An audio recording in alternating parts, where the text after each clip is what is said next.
এক রাজ্যে চিরকাল ছিল অন্ধকার, কেউ আলো আনতে পারত না। নিশিতা, রাতের আলোর রাজকন্যা। এক রাজ্যে চিরকাল ছিল অন্ধকার, কেউ আলো আনতে পারত না। সেই অন্ধকারের মধ্যে বাস করত এক বধির রাজকন্যা, নিশিতা। তার নামের মতোই, নিশিতা মানে রাতের আলো। মানুষ অন্ধকারের ভয়ে দিন কাটাত। কিন্তু নিশিতার হৃদয়ে লুকিয়ে ছিল এক আশ্চর্য শক্তি। সেই একমাত্র, যে চাঁদের আলো ডাকতে পারত। আলোর ছোঁয়ায় রাজ্য ঝলমল করে উঠল। মানুষ প্রথমবার খুশিতে ভরে উঠল। অন্ধকারের দানবরাও আলো দেখে পালিয়ে গেল।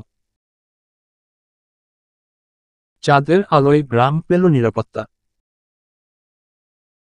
শুকনো ফুলও ফুটে উঠল তার আলোয়। আকাশে তারা ঝলমল করতে শুরু করল। রাজ্য জানল, তাদের রক্ষক হল নিশিতা। সবাই তাকে ভালোবাসতে শুরু করল।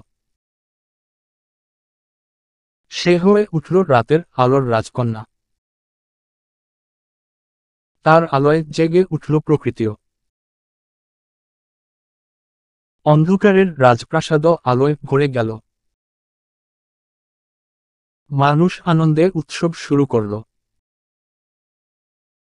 নিশিতা জানল, আলো আনাই তার নিয়তি।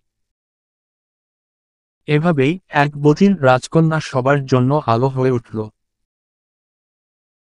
দেখার জন্য ধন্যবাদ। আগামী এপিসোড, পদ্মিনী, পদ্মহ্রদের রানী। সাবস্ক্রাইবও করুন, নতুন গল্প মিস করবেন না।